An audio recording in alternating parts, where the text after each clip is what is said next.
Hey guys, how you doing? Hey. My name's Cam and I'm most definitely a tweaker. My sobriety date is September 3rd of 2016. I think so. Tuesday was 3 years, right? Last Tuesday was 3 years, which is pretty cool. My sponsor is this preppy college kid that I wanted absolutely nothing to do with a couple years ago. My home group is the Tuesday Night Men's Stag. I'm on the leadership panel for that group. I sponsor a couple dudes, but I currently don't have anyone in the book. I like CMA, man. I really do. Because I like the 12 Steps of Alcoholics Anonymous. I like CA because they talk about all kinds of crazy things, right? But I like CMA because, like, even in CA, like, I'm always like, yo, I'm a tweaker. Like 100%. Like, I'm the kind of tweaker that steals like 6 perfectly good Diamondback BMX bikes and then builds like an ultimate one, like in a garage somewhere. You know, I don't know what it is, man. There's just something about like 3-piece cranks that like just get me going, you know. And so I like sharing it. I like sharing at CMA meetings because only tweakers understand like the fascination with 3-piece cranks. You know what I mean? And so yeah, man. I'm privileged to be here. So I know this is being filmed and I know where it's getting sent. So just to gain a little bit of traction with the guys who are going to be viewing this, I said my sobriety date. My DOC number is 301208, and we'll get into that a little bit later. But I don't want to lose anybody.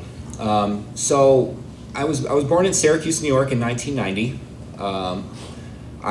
We moved out here in 97. My mom and my dad, what happened is my mother presented my dad with this option, okay?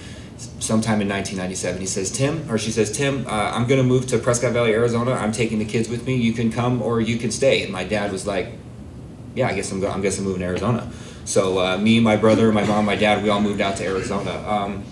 Before we go any further, I'm going to say 2 things. One, my dad is a sober member of Alcoholics Anonymous. I've never seen this dude drunk in my entire life. He's still sober today. I think he's got like 31 years or something. My mom and him met in AA. My mom ended up going to church after that. You know, she preferred Jesus over the 12 Steps, which is okay. There's nothing wrong with that. But so my parents were like pretty, you know, they're good people. You know what I mean? Like they're both sober at the time, and they're good people. They raised me, you know, to be polite and respectful, and not steal, and just unfortunately enough, like I had like good values instilled upon me as a kid. So we moved to Prescott Valley, Arizona, and I'm 7 years old at the time, and I don't know what happens. Like I don't have any kids, right? Like I don't know what it's like to raise children, okay? But apparently something happens like when you're raising children and you just want to like kill them. And my parents probably had like one too many experiences like that with me. So do it there. I'm not saying this was right or wrong, but this is just what happened, and this was my parents' best decision at the time.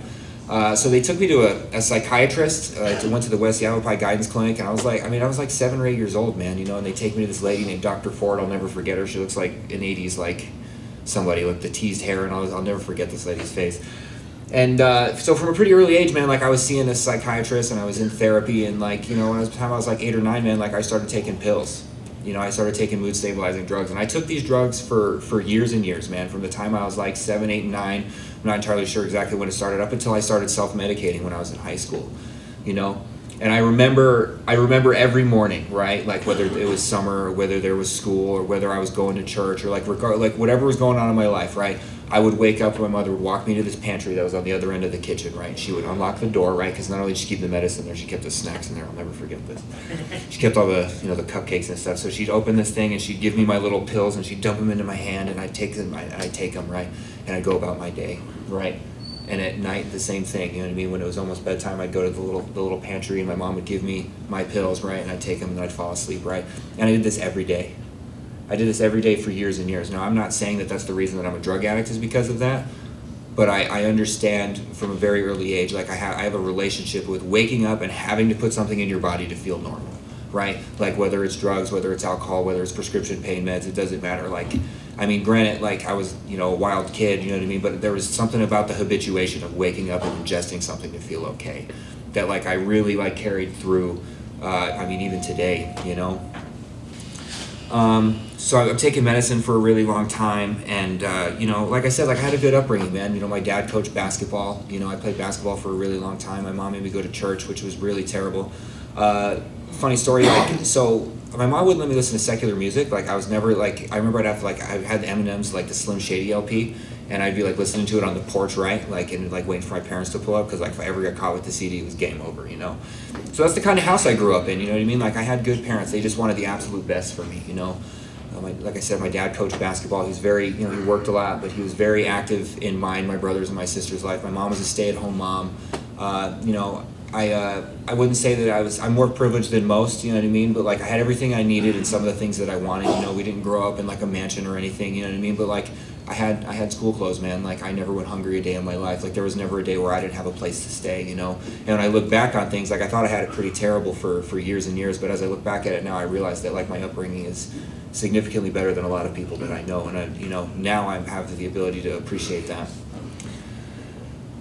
So my mom got sick when I was 13. I remember my dad sat me down at the hospital in Prescott, and my brother and my sister were there, and my mom just had this surgery, and she's all, you know, she's got tubes coming out of everywhere, and you know, she's, you know, obviously she's not conscious at the time, and my dad sits me down, and it's just me because my brother and my sister are a couple years younger than me, so they don't quite understand that I'm 13 at the time. And my dad sits down and he says, "Hey man, you know your mother loves you, right?" And I'm like, "Yeah, you know, I know my mom loves me." And she's like, "Well, you know, I'm sorry to tell you this, but like, there's gonna come a time one day, man, like you're gonna wake up and she's not gonna be here. Like, I'm sorry I have to tell you this, but your mom is really, really sick, and I don't want this to be a surprise to you, and I'm sorry that I have to be the one to tell you, but your mom's really sick." And I carried that with me for years, you know, so that's important as I get later on into my story.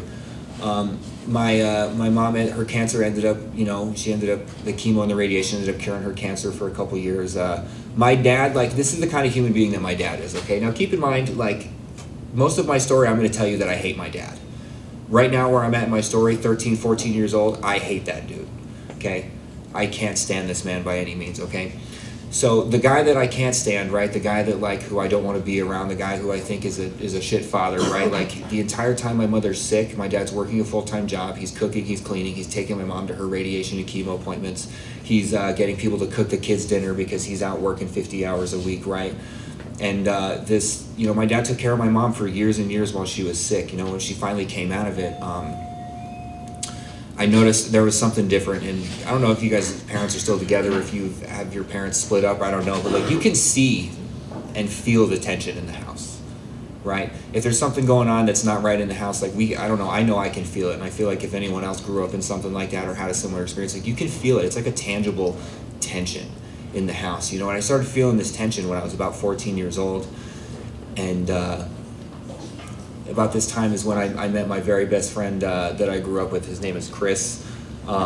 This is the first time I ever got loaded, man.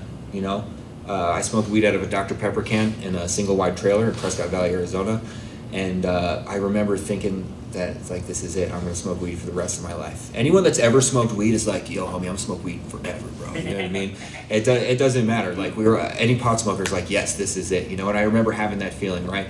I light up the Dr. Pepper can, right, and I get that feeling, you know, I'm smoking. We're laughing to South Park, you know what I mean, because we're not going to school. You know, South Park just plays all day. And I remember thinking to myself, I'm like, this is it. Like, this is the bane of my existence now. Like, I'm totally okay drinking Dr. Pepper, watching South Park, and smoking weed. Like, this is the greatest thing in the world. It really was, you know, and I managed to, this is like the latter half of my freshman year in high school. We do the summer thing. You know, I'm getting high the whole time. Come the beginning of my sophomore year, that's really when my mom and dad's relationship started, like, really pulling apart, you know. I was smoking weed, and at this time, my sober mother was inquiring about the weed that I was smoking, right? So I remember the first time I ever smoked weed with my mom is me and Chris are outside smoking. My mom was like the cool mom, you know what I mean? She wanted to be like the cool mom, like, you're okay, just don't go anywhere, just do it here, right? So Chris and I are outside smoking in the backyard, and my mom comes out, and she's like, hey, what's going on, you know? And I smoked weed with my mom for the first time when I was 15 years old. Now, before I tell any more of this story, I'm going to say this is an opinion based off of my experience, right? Like, I'm very sorry, I'm very opinionated, but I'm going to share it with you anyways. My experience tells me that parents shouldn't get loaded with their kids.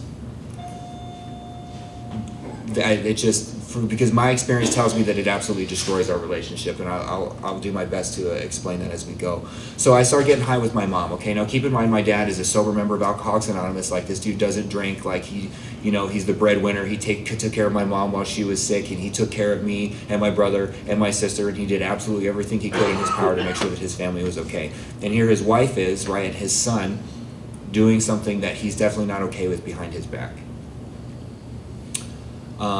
So I'm 15 years old, man, and like every other good 15-year-old, I get this idea that like I know better than both of my parents, and I'm like, you know what? I'm gonna stop going to school, right? And I used to walk to the bus stop. That's how Chris and I met. We used to meet at this bus stop right on the corner of Hoffman and Spouse on Prescott Valley. And I remember we just made like a conscious decision one day to stop going to school. Like, we're not going anymore. We left. He lived right across the street from the bus stop. We'd go smoke weed, watch South Park, drink Dr. Pepper. I don't drink Dr. Pepper anymore. I'm also sober from Dr. Pepper. I just want to be clear about that. I drank a lot of Dr. Pepper as a kid. So that's what we did, and then, the schools are calling, and then I get bounced out of the, Bradshaw Mountain High School, and then I go to like this little like VOTEC school. I don't know if you guys know what a VOTEC is, but like it's like a high school where they teach like welding in addition to like whatever else their curriculum is. There's nothing special. I didn't finish that either. So I get this idea that like I need to propose to my parents the benefits of me not going to high school anymore, right? And I sit down with my dad and I'm like, check this out, man. I don't talk to my dad like that. I'm just paraphrasing for the sake of the story, okay? Check this out, bro. I don't want to go to school anymore. I think it's a terrible idea. I think it's about time I take my place in the world to be a man and start working. And he's like, you're 15 years old. Yeah, man, I know. Your ass belongs in school is what he said to me. Verbatim, right? Damn, that didn't work well. So I did the next best thing. I went to my mother, right? Keep in mind I'm my mother's firstborn son, and I smoke weed with this lady, you know what I'm saying? Like, I can get anything I want from my mother, absolutely anything. So I go to mom and I'm like, yo, mom, check this out. I got this great idea. I'm gonna enter the workforce. I'm gonna be a man. I don't want to go to school anymore. Mom was like, that's a terrible idea. We need to ask your father. And I'm like, no, we can't do that. We can't do that. I already went that route. He already said no. She's like, I don't think he's going to be okay with it if I do, but mom, there's a very promising life waiting for me right now. I'm 15 years old. Like, I don't need to be wasting time in school. And, I get taken out of school, behind my dad's back. My dad didn't know for months. He didn't know for months, right? And I realized that, like, I'm not responsible for this, right? Because I know my mother's an adult too, but I was definitely a factor in like the wedge that was between my mom and my dad in the last couple years of their marriages, because like I manipulated my mom for anything I wanted, and even if my dad wasn't okay with it, she would do it. So here I am, 15 years old, no education, no work experience, right? Ready to take on the world. My very first job is I get this job at this little place called Michael's. It's in the Safeway shopping center. I keep referencing these places like you know where they are, but just for the sake of it, go with me, please. So I get this little job and I'm busting tables, right? And I was like, yes, this is it, man. I'm just gonna, make some money on the weekends, and I'm gonna go smoke some weed. Everything's gonna be great, right? I find out that waking up at 6 o'clock in the morning to get to work isn't for me. I go and get this other job. This is probably the coolest job that I've ever had. Okay, so you guys ever heard of it? It's called Dairy Queen, right? So I'm 16 years old. I'm working at this Dairy Queen. I'm whipping up milkshakes for a bunch of teenagers, and life's great. And about this time is like when I start that's when I think I realized, but also my parents realized that like there was nothing they could do to stop me from doing what I wanted to do. You know what I mean? Like they had no control over it. Even though it was their house, like I was going to do what I was going to do. I was going to sneak out and I was going to leave, right? And I was going to get, that's the time I started drinking. I was going to drink and I was going to smoke weed and I was going to hang out with my rambunctious friends. And there wasn't anything they could do to stop me from doing that, and they knew that. So I turned 17. Mom and dad finally get separated, which was great because now, one, I don't have to deal with my dad, and two, I don't have to deal with my dad. So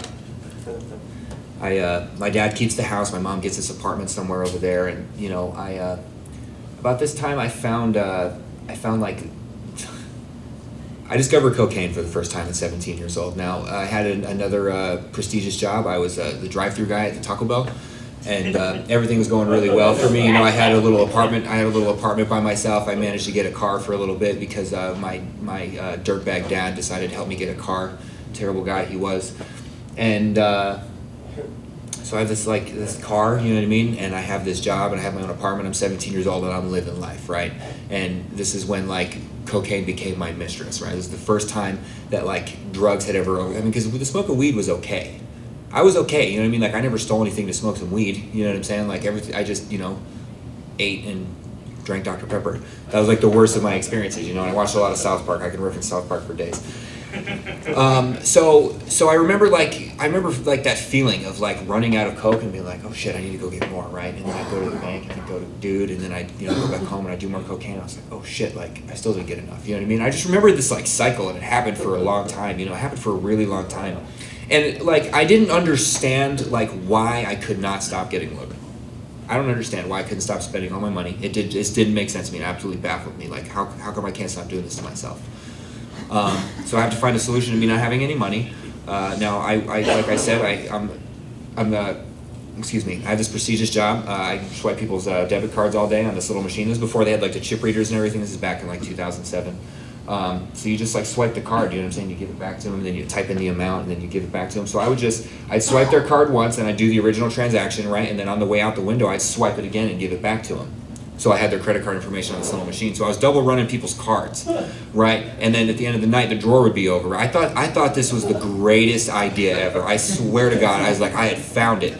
You know, so I'm double running people's cards, and at the end of the night, like the drawer is over, and like I would just tell the manager, like, yo, I just swiped my debit card, I'm trying to go to the bank on my way home, right? So like I'd, you know, leave with like $60-$70 or whatever, you know, and I'd go to the guy's house and I'd go get some cocaine. I'd go home and I'd play guitar and smoke weed all night, you know, and I'd found myself. That was it. I didn't read in the handbook that theft was automatic termination. I missed that somewhere. Another factor in my story, like throughout the entire time of my life, is that I don't read handbooks. I'm gonna get into that later. So obviously, you know, she comes to me with all these like highlighted pieces of paper, and she's like, "This is you." And I was like, I'm gonna leave. I'll see you guys later, you know? So I go, and then at this time I start stealing from my dad, right? So I don't have a job, I lost my car, I lost my place, and I'm bouncing back and forth between mom and dad's, right? Now I don't have to steal from my mom, I can just manipulate anything I want from her, but every now and then my mom doesn't have anything that I need, right? So what I start doing is I start going to my dad's.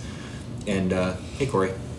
And so I start going to my dad's, and I made the mistake of like, of stealing from my dad, right? One too many times. Now I can't quote exactly what my dad said because we're here at the Salvation Army, but this is what it said. My whole life has been categorized by Cameron.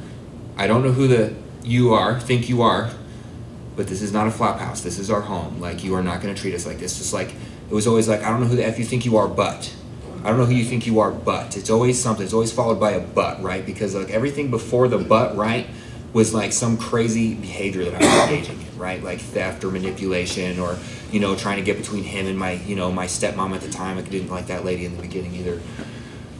And so I finally steal from him one too many times, and he says, hey, you know, I'm calling the police. You know, and I was like, well, I need you to understand, Dad, like, I'm addicted to cocaine. Like, I need to go to rehab. And he's like, oh, okay, cool, all right, so we'll get you to go to rehab. He calls this family friend, right? And instead of having her drive me to like the Windhaven unit that's in Prescott, like I just detoured my mom's house, right? And that's when I started experimenting with opiates. I didn't talk to my dad. He moved to Safford. I was done with that idiot, thank God. And this is when I started doing opiates. Now, like I said, my mom was sick for a long time, so my mom always had pain meds, and I didn't realize that like all my friends that I had growing up like loved my mom for a reason. It wasn't because my mom was cool. It was because my mom had like morphine 60s like coming out like a safe, you know what I'm saying? And that's like why all my friends wanted to hang out there. And I had never done pain pills at this time, but then I started realizing like, yo, this is why my mom's so cool. Like, I get it now, you know? And again, like, my mother no longer was my mother. She became the person that I got my drugs from, you know, and I'd steal from her, and I'd lie to her, and I'd manipulate her, you know what I'm saying? I'd send my friends in, and I'd say just whatever crazy thing that you could think of, right? My mom got this settlement. I was stealing her debit card. I would just go swipe. This poor woman, dude. I stole probably thousands of dollars from my mom. Like, I don't have any way to account for it. But I stole so much money from my mom, right? And she was okay with it because she just wanted me to be okay, and she loved me, and like, you know, she never said anything about it, you know. March 15th, 2010, my brother and my sister are up from Safford for my dad's because my mom obviously can't take care of two children. I'm an adult at the time. And they're up from spring break from Safford, and you know, my little brother wakes up and finds my mom dead on the couch. You know, her cancer had come back, and she, you know, obviously like was getting loaded a lot, and she, you know, just her body just couldn't take it anymore, you know. My dad stops what he's doing, man, and he drives up from Safford, and he obviously comes to get my brother and my sister, and, you know, this is my father, you know, and he gives me the opportunity. He says, hey man, like, I know you're going through a lot right now. I know you can't stay sober. I know that you just lost your mom. You know, I love you, I care about you, like, why don't you come to Safford and come live with us? And I was like, I can't, man, I got somewhere to be, you know, I'll see you later. He goes back down to Safford, and I just continue to get high, man. I just continue to get high and get high and get high. And my best friend Chris, man, I don't share this very often. I got a lot of time to kill, that's why I'm sharing it.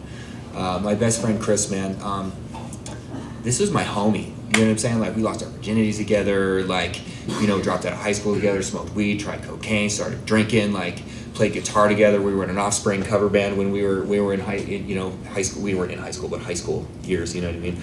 And so this is my, like, best friend, you know what I'm saying? Like, the closest human that I'd ever been to in my entire life, right? Now, this is really, like, when I realized that, like, drug addiction and alcoholism, like, affects more than just me. Because when I started stealing money from the Taco Bell, like, I knew that I was in trouble. I knew I had a problem at that time. That was my step one experience. Like, when I did my steps, like, step one was super easy, like, powerless over alcohol. Got it, no problem. Like, I can nail that on the head right now. Like, that doesn't need to be explained to me. I know what that looked like, and I have had a pretty good idea for years. So he liked to drink. Chris really liked to drink, and he had this girlfriend, and they had a kid together, and they were fighting, and he was drunk, man, and his mom was driving this van, and he jumped out of the van while it was rolling, and his mom ran him over, and, like, he just became a vegetable, man, you know what I mean? And I remember, like, the reason I tell this story is because it impacted me so much more than my mother dying, right? I remember that conversation when I was 13 years old. My dad sat me down at the hospital. Hey man, your mother, you're gonna wake up one day, your mom's not gonna be here, you know? And I remember that conversation. I remember it for 6 years. Every time my mom went to the hospital and beat a pneumonia, and went to the hospital and beat bronchitis, or went to the hospital because she couldn't eat, or whatever it is, right? Like, I remember that conversation playing over and over in my head. This was my best friend of 10 years, man. Like, this dude had, like, no business dying at 23 years old, leaving his girlfriend and his daughter behind, you know? And I attribute it to alcoholism, you know what I mean? It's really a matter of, you know, perception, but if he wasn't drinking, he wouldn't have been fighting with his girlfriend, because they were getting loaded, and that's what, you know, couples do when they're getting loaded together, is they fight and they argue. And if he wasn't doing that, then he wouldn't have got the notion to jump out of the van and try to get away from her, or whatever he was thinking. I don't know what he was thinking. I know he wasn't in his right mind, and I know that was because he was drunk, right? So I attribute his death to alcoholism. And he was ripped away from me, man. My best friend died without my permission, and, like, I have no idea what I'm doing at this point in my life. Like, I realized, like, yo, my mom's gone, my friends are dropping, you know what I'm saying? Like, I can't hold a job. I mean, I worked at this IHOP for, like, 2.5 years in Prescott, but, like, I wasn't doing anything. Like, I was just smoking meth and mopping a lot of floors, you know what I mean, for, like, 40 hours a week. I can't explain it. And I remember thinking, like, man, like, there's something wrong here, you know? Again, my dad being the good father and the good sober member of Alcoholics Anonymous, he has always been the guy that I can't stand, right? Stops what he's doing in Safford, comes up to me, and he presents me with another opportunity. He says, hey man, like, you know, I love you. I know you're going through a lot. Like, I know you just lost your mom, and I also know you just lost your best friend. Like, well, why don't you come to Safford, man, with me and Jane and the kids? You know what I mean? You could start over. You could be okay. You know what I mean? Now, my dad, it's funny that, like, my dad did this. You know what I mean? Because this really, like, it's just so crazy, like, how impactful alcoholism is on the family, right? My dad, like I said, he's 31 years sober. He also worked at a treatment center in New York in his first couple years of sobriety. So, like, he's well equipped to deal with alcoholism and drug addiction, not only on a service side, but on a clinical side, right? Now, anyone that's involved, like us, you know what I mean? Like, we know that there's nothing we can do for other people, right? And every experience that my dad had trying to save people, right, was completely overridden by the fact that this is my son. I need to go help him. So he stops what he's doing, he comes and gets me, he gives me this opportunity, right? And I had no other options left. I was, you know, sleeping. I was homeless. Not like I was couch surfing. I wasn't homeless. It wasn't anything like it was later. But I was couch surfing, man. I had nowhere to go, and that just seemed like the best option. So I leave, man. You know, I go with my dad, and I stay with him and my stepmom, and I pull it together for weeks, maybe. I don't even know. It wasn't very long. And I get this job. A theme in my life is I like to cook breakfast, like not only in my personal life but as a profession either. So I get this job at this Denny's, and I'm working graveyard, and like what happens when you're working graveyard is like, people do meth, right? So I'm, obviously like started out with just smoking weed, and then I'm working overnights, and like now I'm, banging meth, and I get this crazy idea that like I don't want to do this anymore. This is what I want to do. Is like I want to get loaded, right? Like everything that had happened, like I said, like a good childhood. You know what I mean? And like people die in our lives, and really for me, I don't perceive it as very traumatic, right? I just perceived like the reason I wanted to get loaded is because like I wanted to get loaded. Like I wasn't running from anything. Like I just like the feeling, man. Like I just love the feeling of getting high, no matter what it was, heroin, meth, weed. Like I just love getting high. There was no reason. I just couldn't explain the reason that like I liked it so much. Made an executive decision. I left work. I went and hung out with these degenerates that I ended up getting in a lot of trouble with, and I was off running again, man. And I don't go back to my dad's house for a week or so, however long I'm out. Obviously, the amount of time varied. So I'd eventually like meander home, and I'd fall asleep, and I'd wake up, and I'd eat, and then I'd be out running again, right? I'd be gone for however long, and then I'd go home, I'd fall asleep, I'd wake up, I'd eat, and then I'd be out running again, however amount of time that was, right? I did that for a little while, and then, I went home one time, I woke up, and my dad stopped me, right? And here we are having this conversation again. Cameron, I don't know who the F you think you are, but this isn't a flop house. This is our home, right? We are your family, you are abusing us, If you're not going to do the right things, we don't have a place for you in our home. We brought you down here because we love you, we care about you, we want you to be okay. Like, if you're not going to make the right decisions, man, like, you got to go, right? So I gave him my house key. I flipped my house key. Hey, man, I got somewhere to be, I couldn't stop it, man. I couldn't figure it out. I was absolutely baffled the fact that I couldn't stop getting loaded. Here I am, no job, homeless. I'm sleeping at the St. Rosalima Catholic Church in the Tortilla Flats in Safford, Arizona. I remember really weird details I'm really specific about things. I don't know why, I'm sorry. These little Mexican ladies used to like give me like foil wrap burritos and like pray for me over like in the sanctuary, and then they'd send me off with water bottles, and really they're just like, yo homie, you gotta get out of here, we got like normal people coming. And one of my homies, like, so I remember the first time I went to jail, okay? So obviously like I'm homeless, and I'm engaging in criminal behavior, right? And I remember the first time I went to jail, right? And I was sober for 30 days, no drugs, no alcohol, completely the most sober I will ever be in my whole life. You know what I mean? Even to this day, 3 years sober, like I'm as sober as I'll ever be. But I remember like the book talks about a firm resolution never to drink again, right? And I was sitting in jail, and I was talking to my bunkie. I was like, yo, I'm done with this shit, man, I'm done. He's like, yeah, man, that's good. I'm like, yeah, man, I'm done. I'm never doing it again. He's like, yeah, man, that's good. Right? And I get out, man, and I remember like, it was my first 30 days in jail, and I remember getting out, and I was like, yo, this is it, man. Like, cool, I'm gonna start my whole life, right? I go hit up with my buddy that I was running with down there, and 4 hours later I got a needle in my arm. You know what I mean? I was 30 days sober, right? And after telling myself the entire 30 days I was in there, like, yo, I'm not getting loaded ever again. Like, I don't want to live like this anymore. I'm completely done. 4 hours, had a needle in my arm again. Obviously I can't check in with my probation officer, so I don't go see that dude. He's an idiot anyways. And so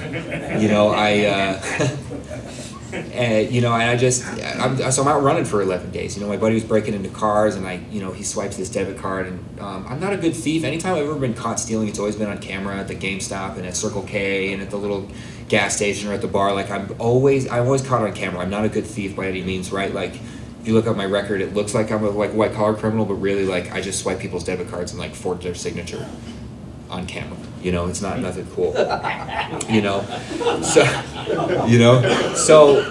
I get jammed up again, man, for the whole credit card thing, and I go to jail, and this time I'm there for a little while. And now I remember I had the same feeling, right? Like, yo, I'm never getting loaded again, right? And they're like, cool, we're gonna resend you to probation, right? We're gonna send you to rehab, right? Like you can get the rest of your jail time suspended if you go to rehab. And I'm like, dope. Now, remember how I was referring to the handbooks that I refused to read? Apparently in jail, you're not supposed to do meth or heroin. There's another rule I missed in the handbook. So this guy, like, I don't know who's up at 4 o'clock in the morning in jail playing spades anyways, but like that was really the indicator. We always blame like this one guy, like he told on us, and it's like, no bro, like half the pod's out playing spades. That's why we're in this situation, you know. So I failed this UA. I didn't know any better not to take it if, you know, I was in trouble. And I remember I was in the hole for a little while, and then my public defender named Daisy Flores comes to me and she says, hey, what's going on? I'm like, oh, you know, nothing, just hanging out. And she's like, all right, cool. So I don't really have any options for you. They're done with your shit. You can either take this all to trial or you can sign for 2.5. Like, what do you want to do? You don't have any other options. And I remember thinking, like, there's nothing on the other side of these gates for me. There's nothing. Like, even if I get out, like, I don't have any friends, I don't have any family, like, I'm, you know. I remember I said these exact words to her. I said, all right, Daisy, let's go to prison, you know, and I signed my plea and I get sentenced and I'm off, right? I'd be lying to you if I said I wasn't scared going to prison.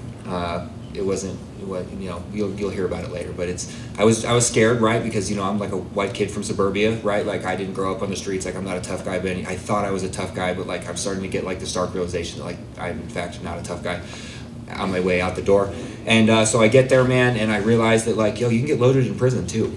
You know what I mean? Like, you want to shoot heroin in prison? Like, you can't. You want to, you know, depending on where you're at, like, you want to do meth? You want to smoke weed? You want to smoke spice? Like, there's dudes having seizures all over the place in prison. You want to see alcoholism at its finest, dude? Look for the dudes smoking spice in prison. Because those dudes cannot stop getting loaded, like, even though they're just hitting the pavement all the time. You know what I mean? Getting wheeled out. It's crazy. Anyways, so I'm getting loaded in prison all the time, and as often as I can, and I'm playing pinochle, and I'm living my best life, and I'm wearing, you know, my white VTech shoes, and everything's great. And then I know you guys know these people, okay? Now this is my favorite part of my story. I'm gonna try to spend the rest of the time on this. So you guys know those people that come in with their big books, right? And they're like, what's up, bro? You got a sponsor, bro? You got a sponsor, bro? What's up, man? How you doing? You want to do some steps? You want to pray? You want to... I can't stand those people, right? Cannot stand those people, right? You know, they drive me crazy, right? Now, there's this guy who apparently he was indicted on a couple charges. He had already been sober for 2 years, and he's that guy that's walking around with that blue book. What's up, bro? You want to... You know what I mean? Like, he's like trying to like 12-step, like all the homies like falling out on spice, and it's like, nah, bro, like, you know what I mean? Anyway, so for some reason, like, I click up with this dude, and he's just a really nice guy, right? Now, keep in mind, like, I don't have friends, I don't have family, I have no letters, no money, no visitation. I ain't got shit to my name. Like, even in prison, like, you know what I mean? I have nobody sending me anything, right? I'm living off state pay and the poker table. You know what I mean? Like, that's how my life's going at this time. So I was really drawn to this guy, right, because of his energy. At the time, like, he was the only light in a very dark place that I had been existing in for quite some time, you know what I mean? And really, like, he had coffee, he had chew, he had a TV, like, he had food on the weekends, because if you've ever been locked up, they only feed you twice on the weekend, and I was like, this is the guy I need to hang out with, you know? And he just wanted me to be okay, you know? He didn't even care about the AA thing. Like, he just wanted me to be okay, because he was just a nice guy, right? And I used that dude for everything that he was worth, because he was a nice guy. He never asked for anything back from me. And I walked this dude to the gate, and he gives me a number, which I thought was really strange. Like, who has a number while you're in prison? That doesn't make sense to me. So he gives me this number, right? He says, hey, man, like, when you get out, call me. And I'm like, yeah, right. Because, like, we always have these bonds, like, these trauma bonds with people, like, when we're incarcerated or institutionalized, or, like, and you're just like, yo, we're going to be homies forever, right? And I was like, I've seen this play out. It doesn't work. Not going to happen. September 3rd, 2016, I refuse a UA because I didn't need a handbook to tell me that, like, you don't pee when you're hot. So I refused this UA, and that's my sobriety date. My nose really itches right now, guys. I'm sorry, I don't know why. I refused a UA because I knew not to take it. That's my sobriety date, September 3rd, 2016, right?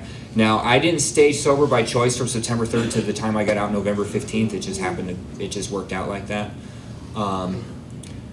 I remember, I don't know, it's like 8:30 in the morning, November 15th, man, and I'm watching, like, you know, I walk through the first Sallyport gate, right, and, like, I'm, like, out with all the work crew guys, and, like, the second one's opening, right, and I just remember, like, thinking, like, yo, like, there's nothing on the other side of this gate for me.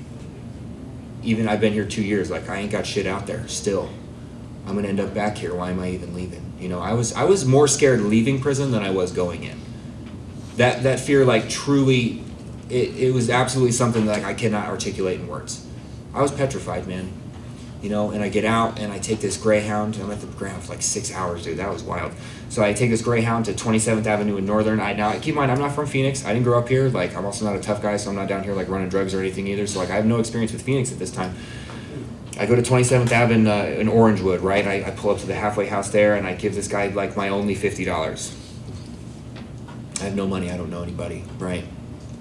Except for I forgot about that guy's number. The one person in Phoenix, Arizona that I know, right? And I make a call to this guy the next day. Now I get out on a Wednesday, I call him on a Thursday, and he says, "What's up, man? How you doing?" I'm like, "Yeah, everything's great. I'm just, living life to the halfway house fullest right now." He says, "Cool, man. Like, you wanna go to a meeting?" And I'm like, "Absolutely not." He's like, "There's gonna be girls," and I was like, 2546 West Orangewood Avenue. I'll see you in about 15 minutes, bro. Okay. So he comes and he gets me, right? And I remember, like, Eddie, if there's any guys in there that have been in and out or whatever, like Thursday night is this meeting that I frequented for the first year and a half of my sobriety. Now we pull up to this church in Sunny Slope, right, 1010 East Dallas, and I pull up and there's just dudes as far as the eye can see. Like, there's not a single girl here. And I was like, this guy got me. I can't believe this, dude, right? And I sit in this like newcomer circle, right, and I'm listening to this loudmouth Puerto Rican guy tell me that if I don't do the steps, I'm gonna die, and all this other stuff. And I remember like thinking to myself, like, hey, bro, I just got off this 2-yard, bro. You have no idea who you're talking to. I remember thinking that, right? How crazy, That joke goes over so much better over here than it does anywhere else. Like, I can't tell that story at Calvary. People don't laugh, But I remember thinking that to myself, like, yo, this dude has no idea who I am. Like, I don't need this, right? And I keep seeing it, he keeps yelling at me, and I'm like, oh, I gotta go, right? So Chad takes me home, and he drops me off. Hey, he says, cool, man, call me. And I'm like, yeah, okay. I call him the next day, right? Because I don't know anybody, My nose really itches, guys. I can't figure out what's going on right now. And so I call him Friday, right? And then he's like, hey, man, you want to go to a meeting? I'm like, no, absolutely not. He's like, there's going to be girls there. And I was like, no. You got me yesterday. And he says, no, I'm being serious this time, 100%, right? I was like, okay, man, cool, let's go. So he comes and gets me, and he takes me over to 1210 East Longview. Rest in peace, the Original Solution. I don't know if you guys know about that place. It saved a lot of people's lives. And we pull up, and I remember looking at the bonfire, and I remember seeing girls that weren't stab-proof vests for the first time in years. And I was so excited to be there, you know what I mean? I was like, yes, recovery, let's do this, right? And I see the loudmouth Puerto Rican cat again, right? He's doing the same thing. He's, yelling at me, doesn't know who I am.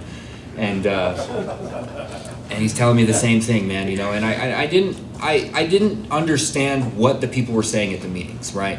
But I was able to hear, like, the music that surrounded them, right? And by the music, I mean, like, their laughter, and you could, like, hear their joy, and you could hear that they all had something in common, right? Like, I didn't know what it was, like, I couldn't understand it, but I remember, like, hearing, feeling, and seeing recovery, even though I had no idea what it looked like. I felt it when I was sitting around the bonfire, even though, like, I had no experience with it. I knew that I was in the right place,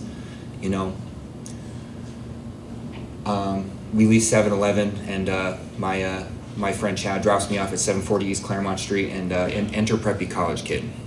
Now, I see this guy, walk up to him, and Chad's like, hey, this is Dirty Mike, he's gonna be your sponsor. And I look at this guy, and he's wearing Vans, and he's wearing stupid khaki Volcom shorts and like a RVCA shirt, and he's standing next to his Acura TL looking like a cool guy, you know what I'm saying? And I was just like, yo, F this guy, like, he has no idea what it's like to be me, right? And because my whole life, like, I was like separating myself from people, I don't know why. And I start talking to this guy that they call Dirty Mike, right? And he played football for ASU, and like he did all kinds of shit. And I was like, yo, this guy is nothing like me, right? Now, Dirty Mike is a Salvation Army alumni, and he told me this story. He was here, just where we are right now. Like, he spent 6 months here. He graduated here. He went to the Bridge House from here, and then he went to other places from here, right? He told me a story about this door, right here, right? The one that Mitchell pushes the button every time someone rings the doorbell or people want to go, right? This door right here that you guys all walk in and out of, right? He told me a story about how he felt looking out that door and how there was nothing on the other side of it. And I remember, I'm like, yo, that's my Sallyport story, man. Like, I understand that, I understand what it's like to have nothing on the other side of a door, And that was the first time that, like, I was willing to listen to somebody, and I was willing to let my guard down and talk about some things, right? And I started my steps, man, and I did it very reluctantly. Now, my mom made me go to church. Not too big in the church. Still, I'm not big in a church. Actually, the first time I went to church in years is, I think it was, 2 Wednesdays ago. I was here for church. So I don't go to church, and I know that, like, God is like a part of AA, And I remember texting Dirty Mike, like, hey, bro, can we do the steps without the God thing? And he's like, Yeah, absolutely, not important at all. And I'm like, no, no, no, you don't understand. Like, I'm asking a very serious question here. Like, I'm trying to be vulnerable here, bro. Like, I'm trying to like get a real answer from you. He's like, yeah, I don't give a shit about the God thing. Like, we can work around it. And I was just like, it says, don't care what it says. We can do it, right? Now, he knew that I was very combative when it comes to the God thing, right? And fortunately, this guy had spent some time like sponsoring dudes, and he sat down with me, right? And we did one, like, oh, you're screwed? Okay, cool. 2 and 3, not important. You know what I mean? Read this stuff, get your feet moving, right? And I'm incredibly grateful for this, right? Because if he tried to like shove God down my throat or read the Bible or talk about like higher power this, higher power that, like I get combative, man. I'm not so much anymore, but I did then. I got really combative. I didn't want to hear anything about God. And he knew that I felt that way, right? And I'm very fortunate that my sponsor was in tune with me enough to recognize that. So what he did was we blew past 2 and 3, and he just got my feet moving, man. He got me working on my inventory, you know what I'm saying? He got me working on my amends, you know what I mean? He got me praying and meditating. I've been doing H&I almost the entire time I've been out of prison. Like definitely like almost 3 years I've been doing H&I like on a weekly or semi-weekly basis. Like I go to a treatment center, I go to some place that wants to hear a message from people, right? He knew that like if he got my feet moving that there's a really good chance that I was going to be okay.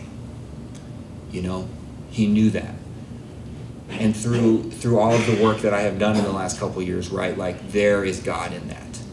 You know, I'm not too big into the putting God in a box and like, oh, you know, God does this for me or God does that and it's all because of God. And you know, I'm not big into it, man. I try not to define it, right, because the book talks about people that are sticklers for facts and results, right, and I don't have any facts or results to like be a stickler about, but I do know that like when I was in the darkest place in my life and I had no friends and I had no family, right? I was locked up. I was in prison, right? Like I could not stop sticking a needle in my heart, right? I knew that I knew that, right? I knew that was like the last thing that I experienced, right? And I know now, 3 years later, the feeling that I have, right? That 3-year gap is what I call God, man. Like I'm not big into like anything else other than that. You know, I know that somewhere in there, right, there's God. We'll talk about my dad a little bit now. So I remember calling him from the Greyhound station, right? He didn't want to hear from me. You know, I hadn't talked to him in years. And he says, cool, man, like, glad you're okay. That was it, you know? And I get a job and I get a phone and I start calling him. And, you know, I start making like an honest effort to be a son, man. Like, this is my favorite part of like my recovery, you know? I can talk about the fact that I get to go to school today and be a student. I get to talk about the fact that like I got my license back. You know, I didn't have a license for 10 years. I drove myself here. I could talk about that. I could talk about, you know, I still work at a breakfast restaurant. But anyways, I talk about not one but both jobs that really want me around, right? Those are all great things, right? But the greatest thing in my recovery today is the relationship that I have with my father and the rest of my family. Okay? This dude wanted nothing to do with me. Because every time I saw him, I would just take and I would lie and I would cheat and I would steal and I would manipulate and I was a consumer, right? Like I wouldn't contribute anything. I did it for my mom until she died, you know, and you know, here I am faced with this opportunity to set right some stuff with my family. You know, my little sister, man, she was like 17 years old when I got locked up, and I remember like begging her for money. You know what I mean? Because I'm getting loaded, you know, in Safford. I remember like begging her for money so I could get loaded, and I just start calling my dad every now and then, you know, cool, man, how's it going? Cool, see you later. That was it, right? Now, September 6th, I think is when it was. September 6th of 2017. Now keep in mind, my dad's sober member of Alcoholics Anonymous. He drives up from Safford, man, and he comes and gets with me and my...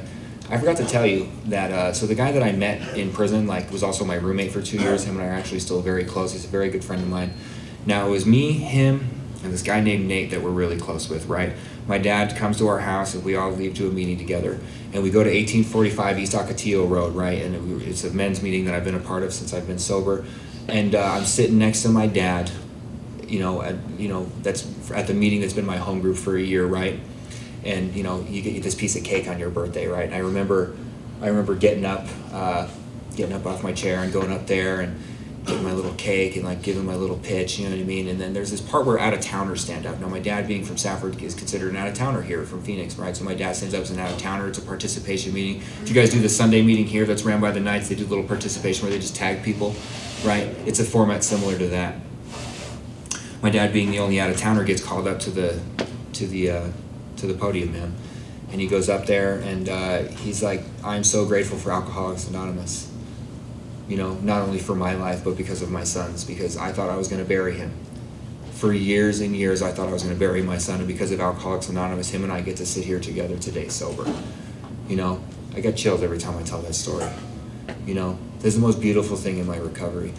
And I have so many other stories like that involving my dad, right? I have so many other stories involving me being able to stop what I'm doing at both of my jobs and school and drive across the state and go see one of my seven nieces and nephews. I lost track, dude. Everyone's having kids except for me. So, you know, my parents have all these grandkids, man, and I'm able to stop what I'm doing. I'm able to drive to Tucson. I'm able to drive to Prescott or Safford and go see my family at the drop of a dime, right?